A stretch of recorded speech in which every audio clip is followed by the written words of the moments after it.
let's just get into it, right? Right. Cool. Yeah. Jordan, I'm super excited to talk with you about 12 and More Omissions. It's, I think, such a beautiful film, and also just like does something really unique, I think, as an independent film. Just to start, I'd love to hear what was the initial seed for this idea? Yeah. So this was a series of stories before it was ever a script. They were stories that I'd sort of been workshopping just on my own throughout my college years. And they all kind of ended up in the same folder in my Google Drive. It was December 2022 at this point. I was reading through these stories and sort of realized that they were all the same story. They were all about different things, but the character felt the same in each one. And so somehow I had the idea to take the pieces of these stories that felt the most alive and just sort of graft them into a screenplay. Like, I think part of what was happening was the more exposition I was trying to fill in with the prose, the less alive it felt. And I didn't know how to make these things full, but I knew there were these moments that were electric and that they connected to each other, and that I'm a filmmaker. And so I thought, let me just put them in a screenplay. What gave you the confidence to feel like you didn't need to have them connect more? Right? Like I think so much of the film feels so intuitively connected. I feel like it's really hard to find that intuitive connection on the page, right? So what gave you the confidence that you don't need to do plot setup? You don't need to introduce these characters in relation to each other. It's not Crash or, any of these like network narrative sort of films or whatever, right? Which is, what most folks would do with something like this. And you're presenting three completely disparate stories connected by theme, right? Connected by emotions and intuition. And so, yeah, like what gave you the confidence that you don't need to follow a traditional narrative structure or find these connections or set up things in a sort of logical, causal sort of way? Yeah, no, I think so. Like the cool answer is that is that like I felt, you know, that the stories were all the same, and they were about the same thing and about the same character, even if that character looked different or had a different name or was in a different place. And so partly it just had to do with the way my mind worked. And I think the not so cool answer is just that I was trying to do something sort of counter. I mean, I think that's the cooler answer. Yeah, Yeah, right? Like that's the intention was there's so many different ways we experience narrative that are all kind of the same. right. What if we try to experience life and the concept of narrative in a totally different way? Yeah. And at that point in my life, I really felt like I don't experience my life as a narrative. My life really is made up of all these sort of different moving pieces that only connect because I create a narrative in my head about them, and because I know I'm the same person experiencing these moments. But if I were to show these moments to different people, there'd be no way of connecting them without knowing they're part of my life. And so I was sort of tired of seeing a story that, had a beginning, middle, and end when I really didn't relate to that. Yeah, yeah. I think that's interesting, especially because you really focus on quotidian moments too. So the thing is, in the movie, it's not even like we're seeing uh, like a big set piece, some big fight. We're seeing, like the title, like we're seeing the omissions. We're seeing the things generally left out of people's stories, left out of their like personal narratives. And so you really focus on quotidian moments, which I'm a huge fan of. And you've strung together these quotidian moments that don't have direct relation, but do have thematic relation with each other together in this really unique way. How much of that existed on the page? Yeah, I mean, I think almost all of it, in some sense, existed on the page. I was really focused on, as you're calling it, the quotidian or the mundane. I felt like at the time I'd seen enough movies that processed the sort of big events, and that, again, going back to my life and what I was interested in. To be honest, there aren't a lot of big events that I've experienced in my life. I've been to a funeral, but more often than not, my life is made up of these like little moments that contain, worlds within worlds inside of them and go unresolved. And those little things build up to make my life. Like I can just think about my day to day and all of the little things I experience. None of them, I could sort of publish an article about, or nobody would be interested unless I were to sort of really put a magnifying glass on them and try and convey the experience that I'm going through when I, make a peanut butter and jelly sandwich amidst a certain, conflict that I'm experiencing. And to me, those moments, I think, were what I wanted to focus on. And again, like going back to the writing, when I was trying to write these like moments of exposition and like anything that was like the sort of connective tissue, like between, it was just like boring. I didn't want to see like this guy walks here because so the audience knows like he's going from X, Y to Z. Like if somebody's walking somewhere in the film, I wanted it to be the moment. I love that. Yeah, I mean, there's so many great shots of just a character walking, and I mean, one of my favorite moments is one of the characters from the New York Story, played by Ellie. She's walking down the street, and we're just seeing a crowd of people, and eventually, Yeah, that's you Ellie. see her come out, Ellie Rickman, and then it's great because it's like we see the moments in public as just like anyone in public. Yeah. This could be anybody. Yeah. And then we're just seeing this one person sort of come through. Yeah. But what made you feel like there is something here worth telling, right? Like these are mundane moments. These are Yeah. quotidian moments. Yeah. What made it feel like it was essential Yeah. for you to bring this movie to life?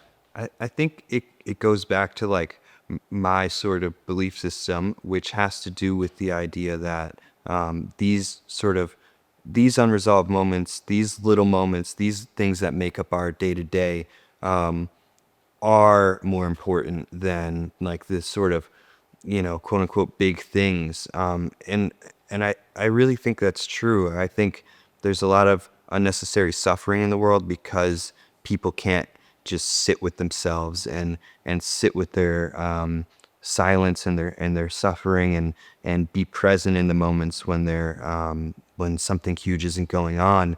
And I really wanted to call attention to these moments and get people to start thinking about them, because we live in a world where it's so easy to distract yourself, and I'm guilty of it too. But you can make your peanut butter and jelly sandwich and be there making it, or you can have TikTok and Instagram and the radio, and it's really hard to just to deny yourself of these pleasures. But I think it leads to a more full experience of living, and it allows us to be present not only for ourselves but for each other. Yeah, yeah. I mean, I think we really feel that in this movie, but I want to go to a movie and I want Deadpool and I want Wolverine and I want to be entertained. But it is very like, I think that's what makes the movies feel so transgressive, right? Like it is like anti-narrative to a certain degree because it goes against all the conceptions of narrative. And this is something we've talked about too. It's like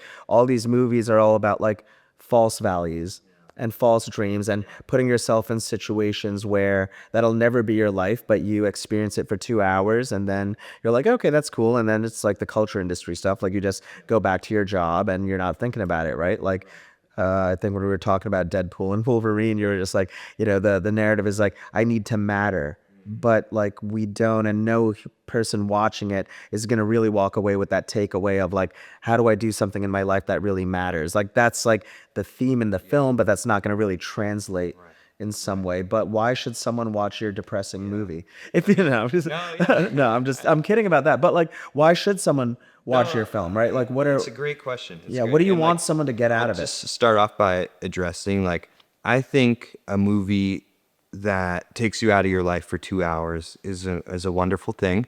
I think it's a wonderful thing, again, in small doses.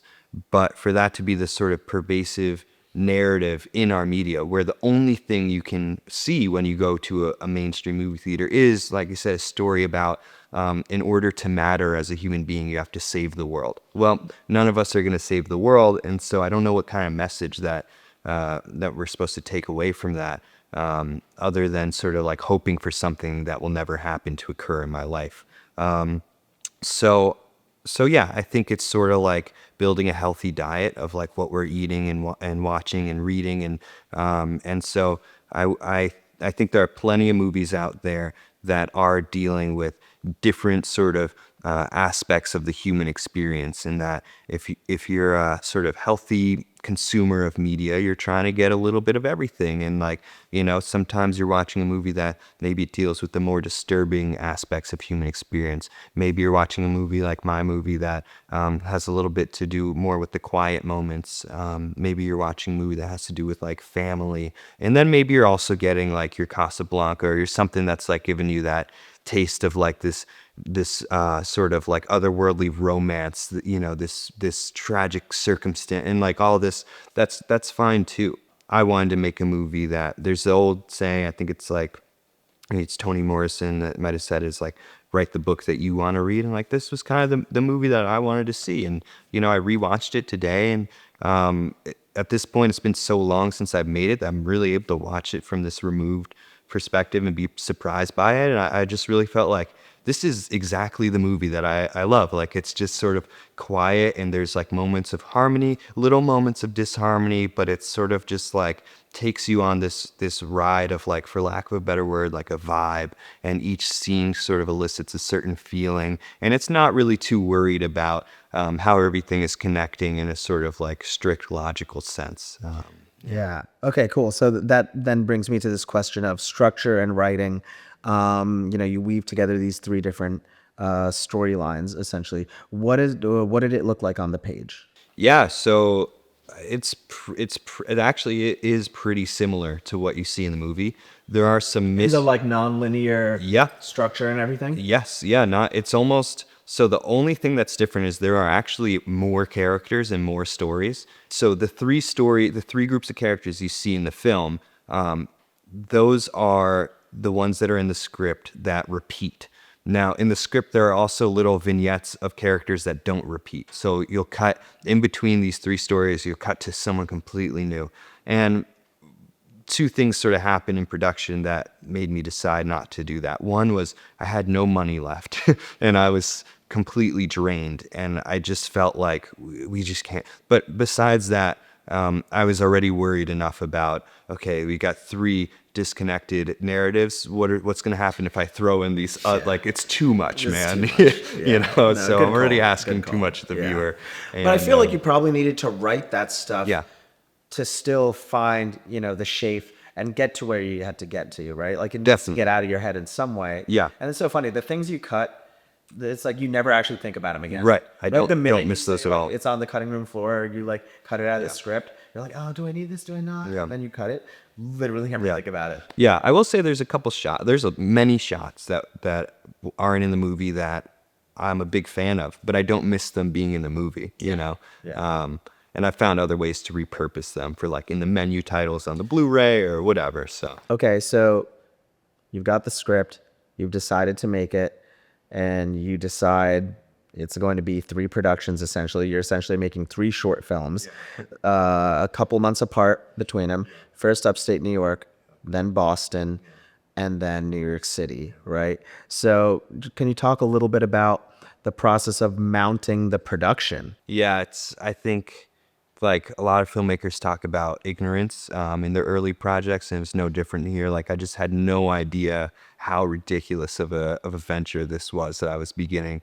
I think somehow I actually thought to myself, like, oh, this will be a lot easier because I can break it up into different parts and, like, tackle it a little bit at a time. Not sort of realizing that, like, that I was creating this sort of monster that I would have to chase for the duration of an entire year.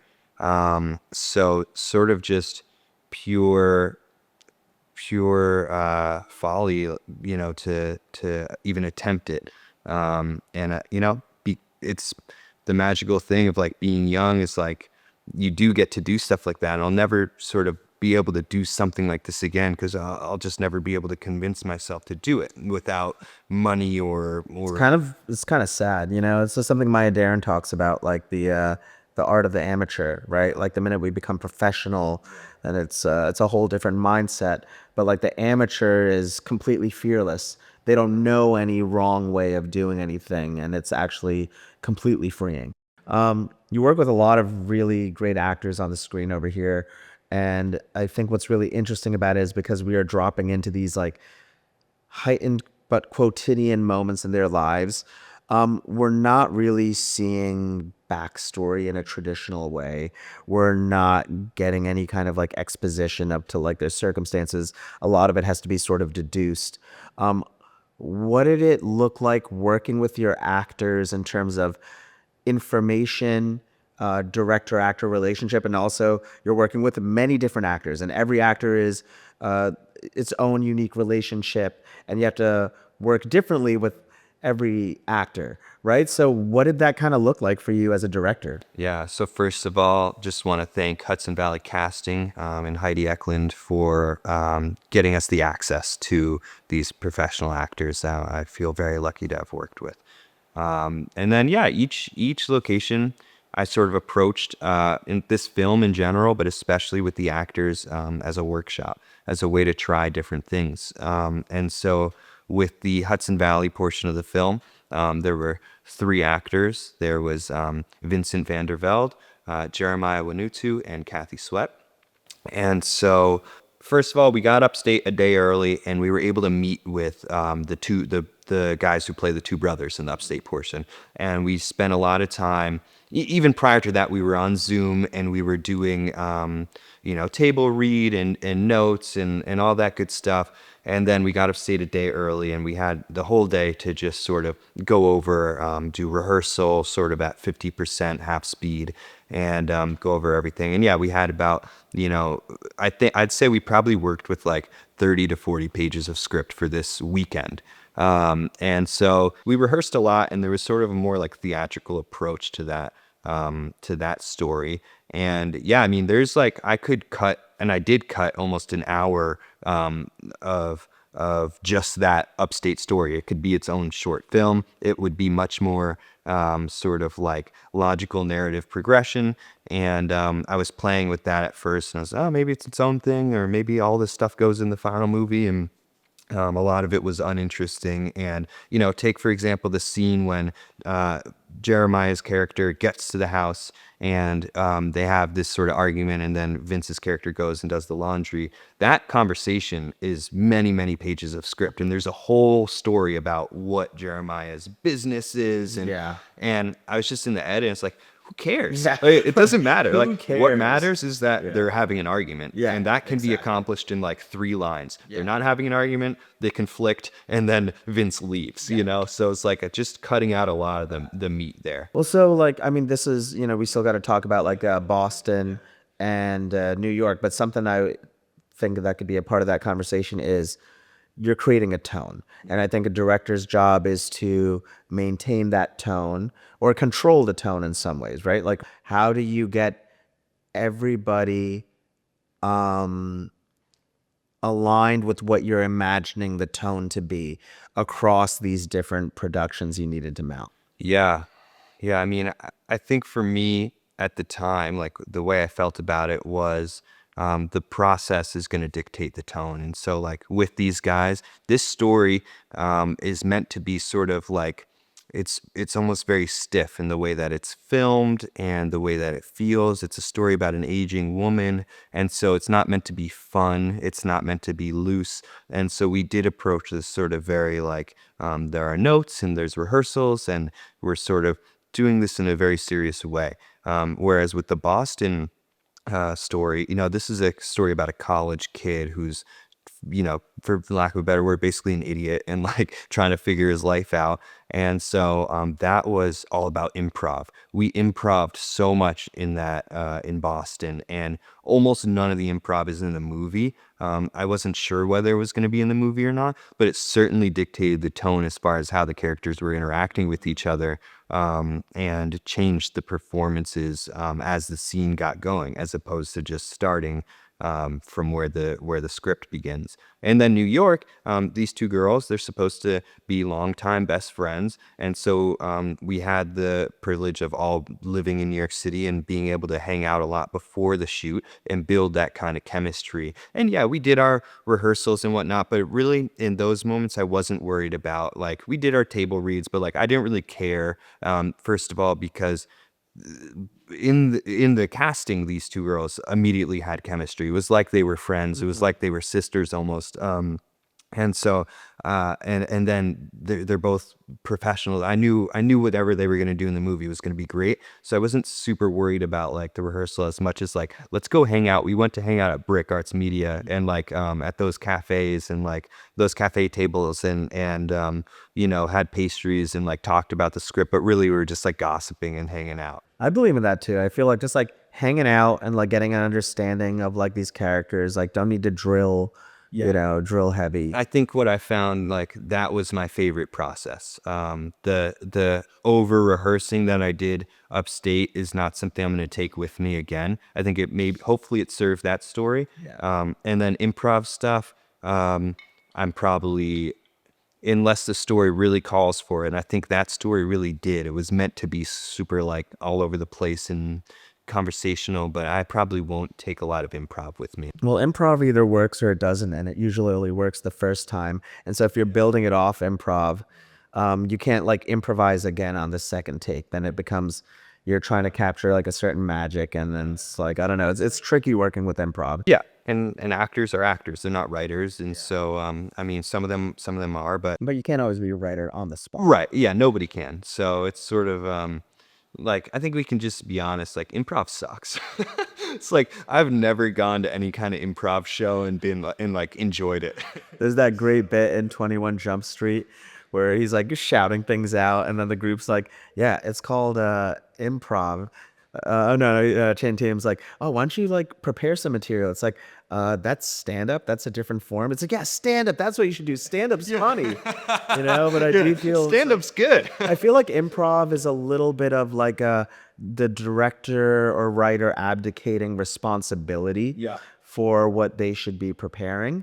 Now that being said, like I think guided improv, if you have like specific beats of like this is what it is, let's try it. Yeah. It can be really amazing. But I think this sort of idea of yeah, like let's feel it out and like this is the scene and like I think sometimes like directors can feel scared to give their actors notes or they just want to be like, yeah, no, like every instinct you have is the right instinct. It's like, no, like these are the notes. This is what we got to do. This is what we got to get through. A certain level of fear of making a decision and like but when the parameters are super tight and there's an improv that happens like in between beats, that can be amazing. But when they're having them improv like almost an entire moment or scene, it's not interesting. But I will say I've seen improv be a useful technique in acting class.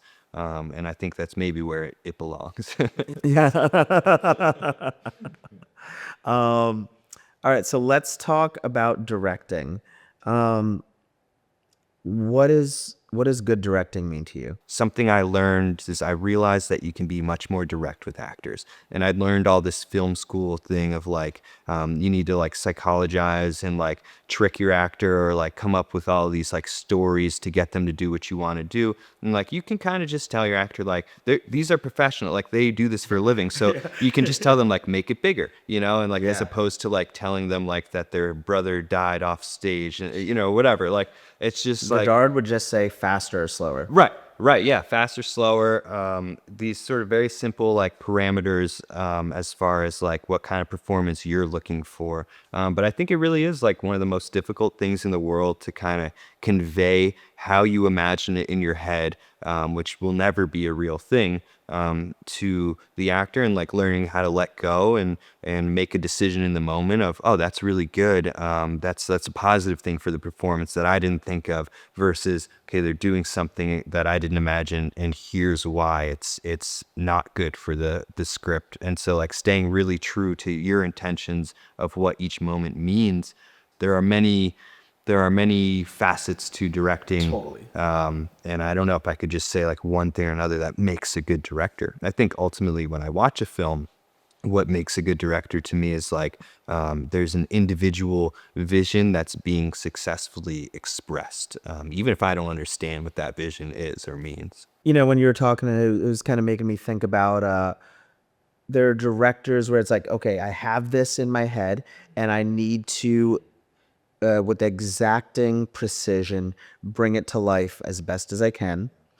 And then there's the director that's a little bit more exploratory. And sometimes these two things can be at odds with each other.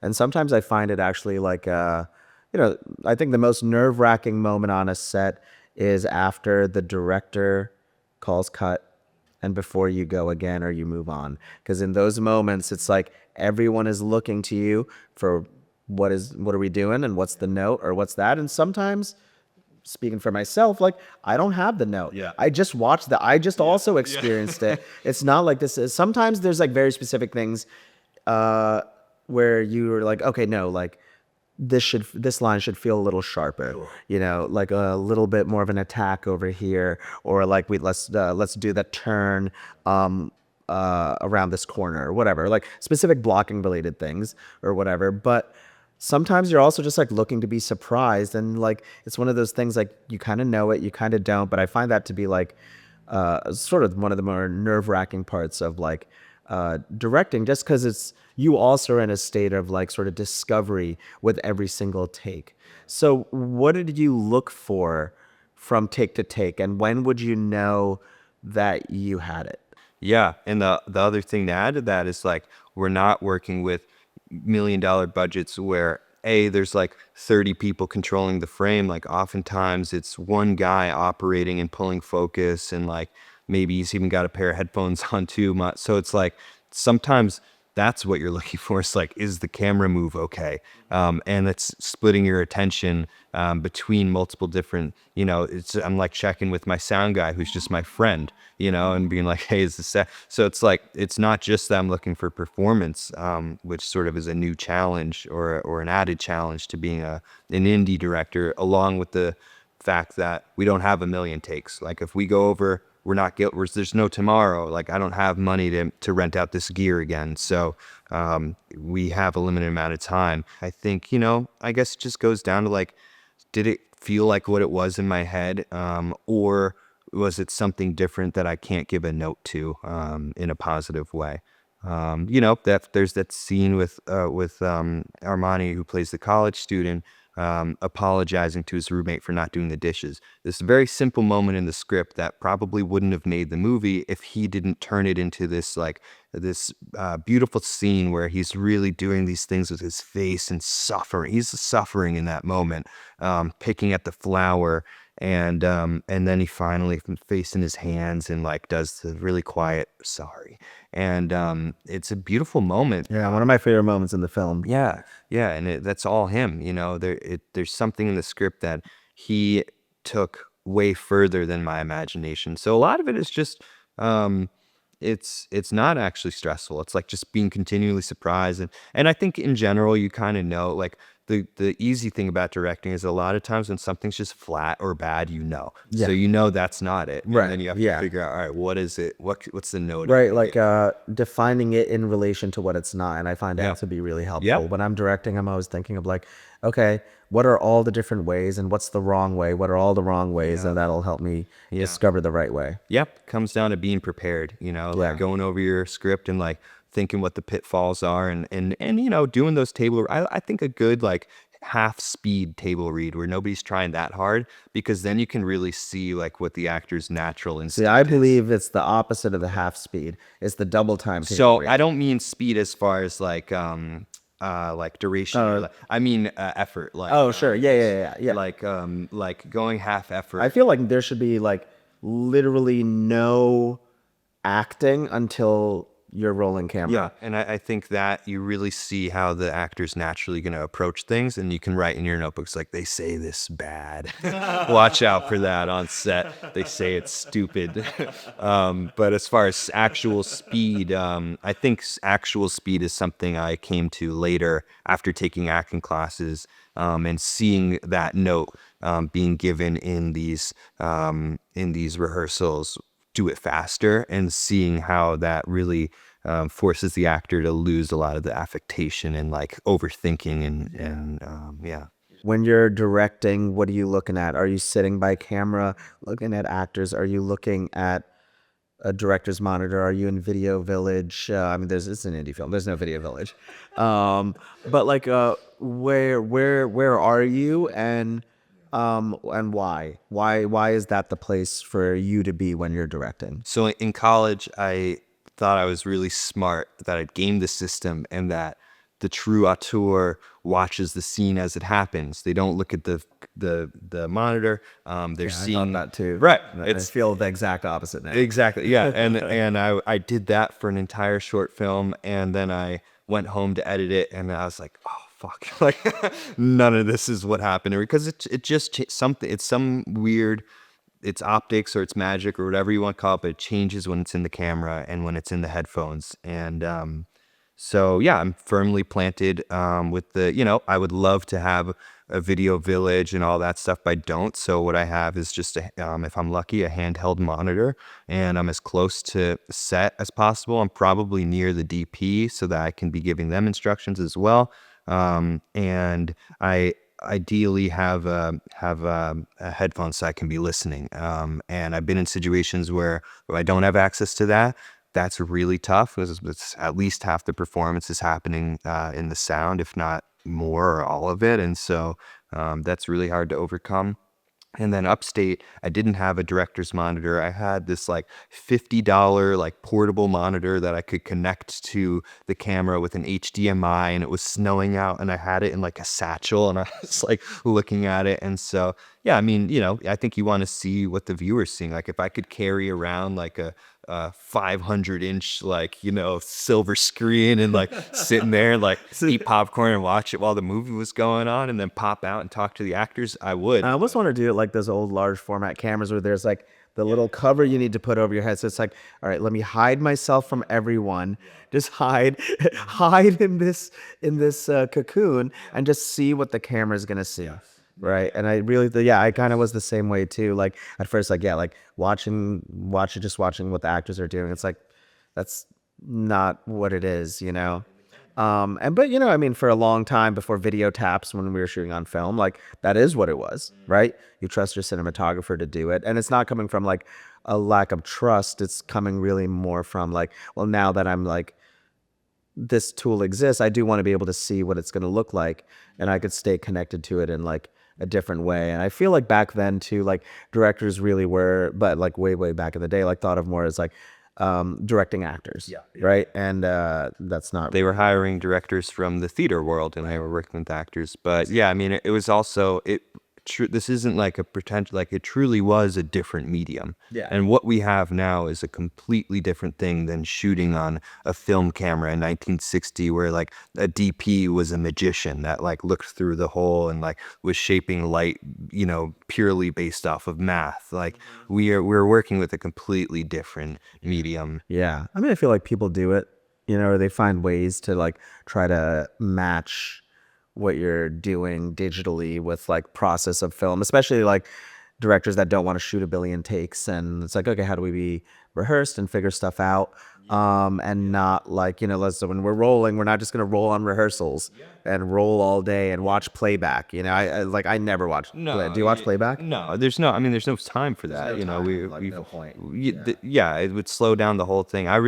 Anything that can keep the actors moving. Like I don't even like, I don't even really want to do lighting setups or anything like that. And the next thing I do, I'm not going to, because it's just, I've been on a big union movie where you send the actors back to the trailer, and then the lighting and all that. And that's one process that I can't comment on because I've never been in charge of it.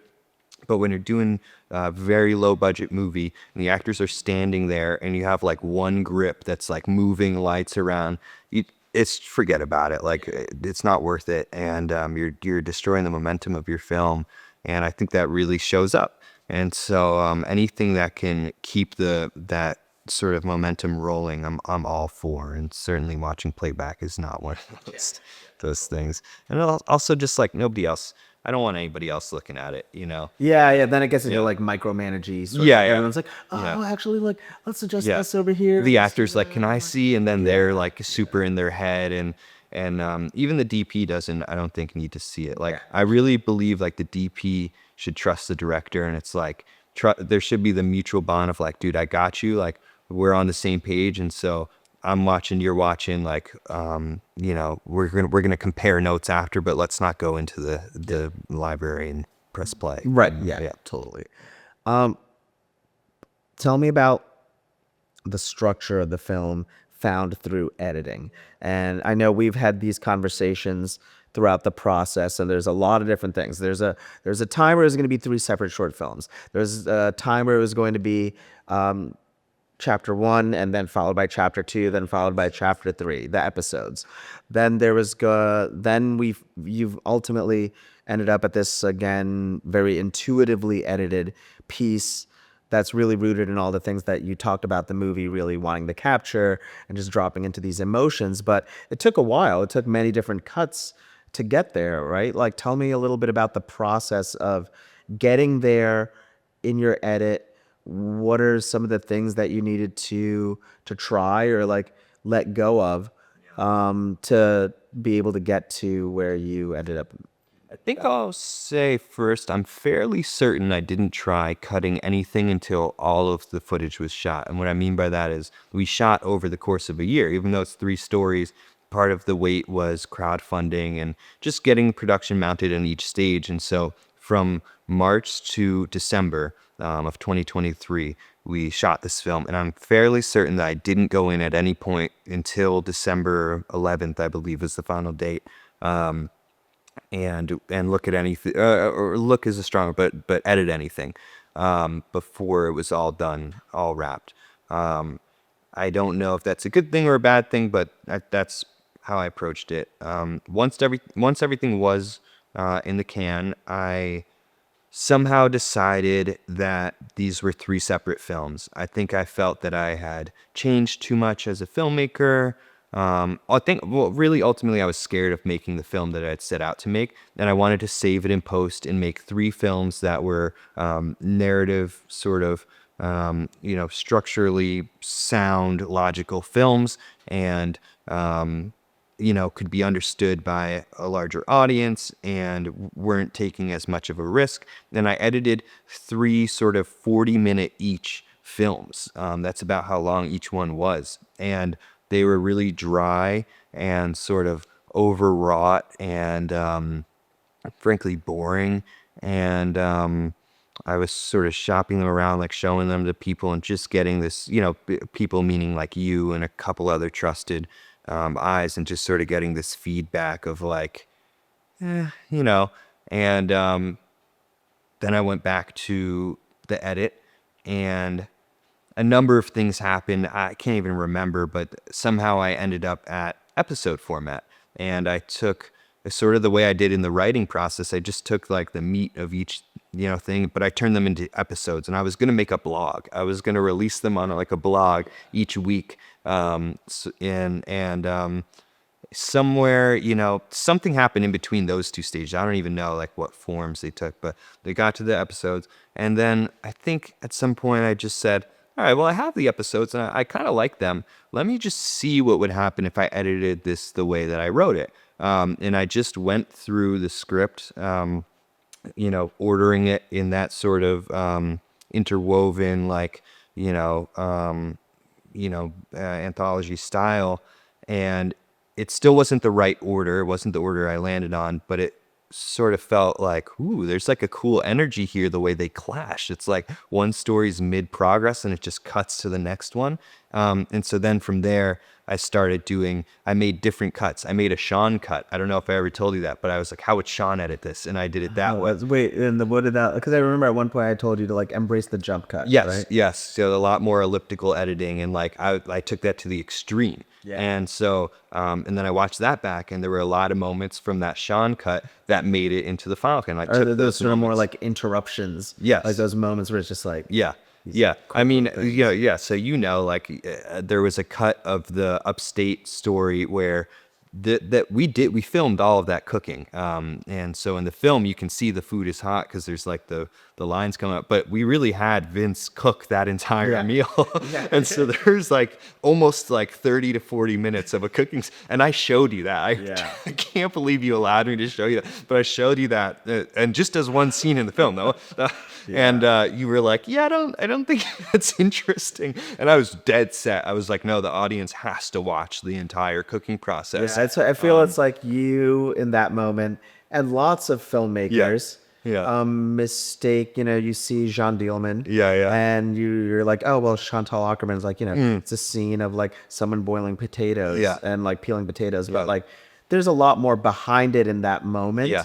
And so there's something that your brain is going to be thinking Yeah. about as a result of it. Yeah. But just making your shot longer does not make it more profound and arty. It Yeah. just makes it boring. Yeah, and you told me it's like just cut when something like, I'm gonna butcher, but like when there's no longer anything to be interested in, like when the interest runs out. And so I took that to the extreme in one of the cuts. And as I'm watching, I'm like, oh, a lot of this works. I'll save that. And the next day, I made a cut. It was like the hooligan cut where I was just doing ridiculous things, and like some of that worked. And I think I made like, I don't know, I made a couple different. Maybe that's a good process. Like, give each cut like a nickname. Yeah. Yeah. Yeah. And it's like, and it's not meant to be the final cut. It's meant to be, you're playing around in this style. And again, that goes back to, we're working in a different medium now. You couldn't do that with film. But we can do that when you can just duplicate a sequence in 5 seconds and do whatever you want, and it's not going to affect the film. But if you do like something, you can copy and paste it. And so like really using that digital editing to its sort of maximum capacity. And then, along all those cuts, I found the order that I liked, which was more or less what's in the script, but there's a couple scenes that are, I guess many of the scenes are in different spots, but it's sort of more or less the same structure as what was originally in the script. And yeah, and then, I think I watched it and showed it to a few people, and it just felt like, all right, this is it, Yeah, it's cool. It's like, I think, for a movie like this, you found afterwards what your first shot was and your last shot. Yeah. And I think you found these like really kind of amazing moments. I mean, the first shot, it's like you didn't design it as the first shot of your movie, but it feels very much like a first shot of a movie. It's so evocative and like what it's able to drop us into. And then your last shot feels so like it just like pans off. Yeah. And then it cuts to black. It's like, whoa, that's like felt really bold. And it's like with the music going on, and after that Boston character had this experience, you feel like maybe he's gonna mature, maybe something's gonna change in his life. And that is what he's sort of heading towards, but not in like any kind of like, we never get to see it. And but you feel like the transition towards something new. I think that's really, Yeah, really it's almost like a movie where it's like the first part of a normal story arc, but we only get that first part, and then the audience has to imagine the rest or not. Yeah, right. Yeah. I want to talk about being a broke filmmaker, right? Is one, as we're thinking of the world as it is now, is film cooked to a certain degree? But really, I think we know that the answer is like nothing's ever cooked, but it will transform. But how are things transforming for an indie filmmaker? But really, I guess the question is like, how do we make making indie films sustainable, right? Because it still costs money, and we're not making money off of it, right? So like, you taking whatever the budget is for Omissions, that's like money you had to, either your own investment or money you had to raise, right? How do you do this again in a way that's sustainable? How do you make like, if you want to make like cool, smaller film, but that cool, smaller film still takes resources, what is a way to continue doing what we're doing in a way that feels possible? Yeah, I mean,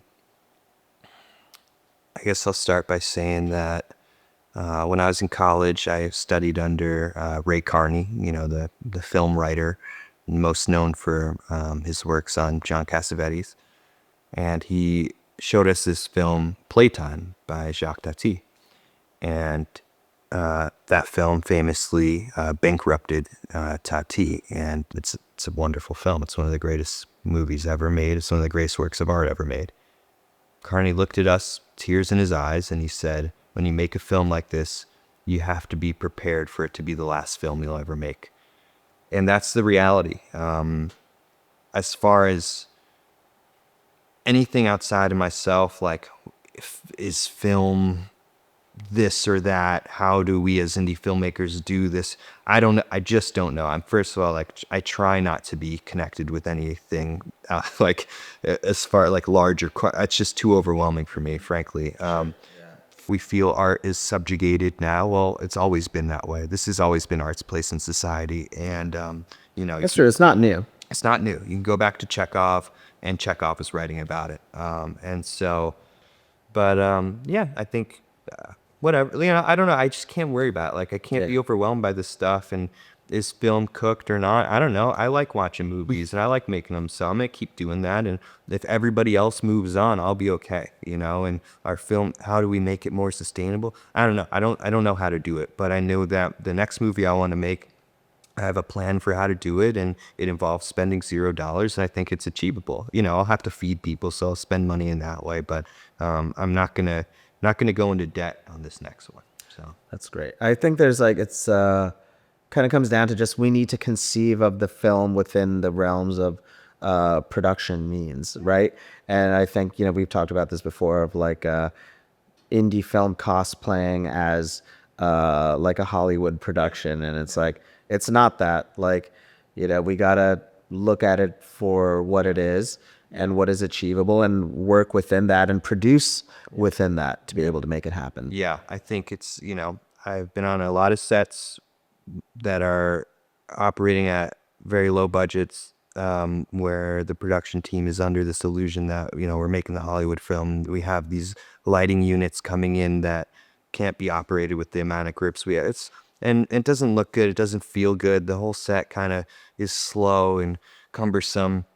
And then you have the opposite thing where you have these filmmakers that were great at telling human stories when they had no budget and no resources, and then you see them get the resources, and all of a sudden their stories become really watered down and uninteresting. And so the grass is always greener. And I think it was like Steven Spielberg said, like, no matter what budget you're operating on, it's never enough. And so it's like, I think we can't worry about any of this stuff. And it's like, what do I have now in front of me? What can I make? What do I want to make? Well, who are my friends that can help me make it? And again, I'd be lying if I said I don't want to make a film that, has $1 million behind it at least, or whatever. Like, I have ideas for films that would require, I may never get to make them. They would require, more budget and crew than any one person could ever raise on their own, even with the greatest social media following and crowdfund. So I may never get to make those. I could sit here and be bitter about it, or I could just try and make the ones that I can make, and see where that takes me. And yeah.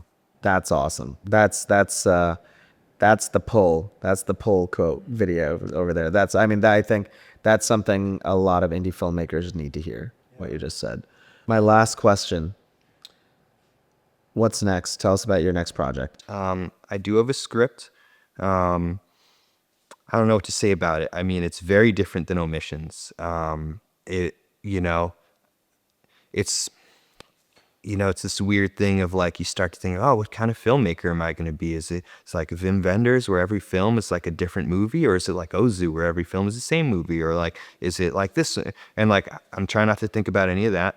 The good thing is like nobody cares about my film career, so it doesn't matter. Yeah, I just like I have this script.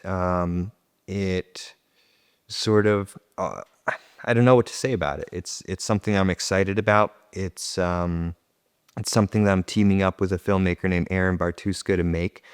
He's a filmmaker in the indie space that I think is like doing some of the most inspiring and exciting and alive work right now. He's someone that I've been on set with him. I played like a bit role in one of his recent movies. Hasn't come out yet, and I watched his process, and he's like holding a black magic. There's no freaking top handle and like matte box and fancy light. He's just like holding this black magic, and he's telling his actor, like, there's no script. He's just like telling him, he's like, in this scene you're gonna say this. And it was like the most egoless filmmaking I've ever seen in my life. I love the stuff he puts out. It just because he's holding the camera, like, it actually looks beautiful, and it's like it feels like you're streaming something on like a legit like service. And he has so much energy for making films, and he just made a horror film shot on video. And So I'm really excited to I told him I'm going to steal some of his energy for this next film, and I'm excited to collaborate with him on that. And it's a film that it's going to be a huge risk to put out as far as like what anybody who sees it will think about me. And yeah, Makes it feel more essential, and it's like, if it scares us in some way, it means like there's something there that we need to be looking at and I think that's exploring. true in life. You Yeah. know, it's like anytime I sort of kind of force myself out of my comfort zone a little bit, I get something in return, even if it's not obvious. So yeah. Cool. I think that feels like a good end to the conversation. I'm just wondering, how should we end this video? You know, before we close off, like I'm just extremely grateful to Brett and Craig Wright of Split Tooth Media for, you know, they were some of the original people to recognize this film, and they're really rolling out the red carpet for its release online. I love what they do. I've been a fan of Split Tooth. I don't know if Brett remembers this, but I actually found Split Tooth because I was arguing with Brett in a Letterboxd comment section. But yeah, I've been a fan of Split Tooth for a long time. It's an incredible honor to be a part of their tradition, and yeah, I guess yeah. Awesome. Jordan, thanks so much for chatting and sharing about your film and sharing about your work. And just, I don't know, I feel like it was like a really honest conversation about the creative process and what it means to make an indie film and what it meant for you to make an indie film. So, Well, thank you, Jordan. you know, thanks for your support throughout the entire process of Omissions. And, you know, you were the first person who read the script. You did the Q&A at the premiere at Anthology. You watched all of the awful cuts, including the 40-minute cooking scene. Like, you know, I couldn't have done this without you. And, you know, I look forward to our continued collaboration. So. Cut. All right.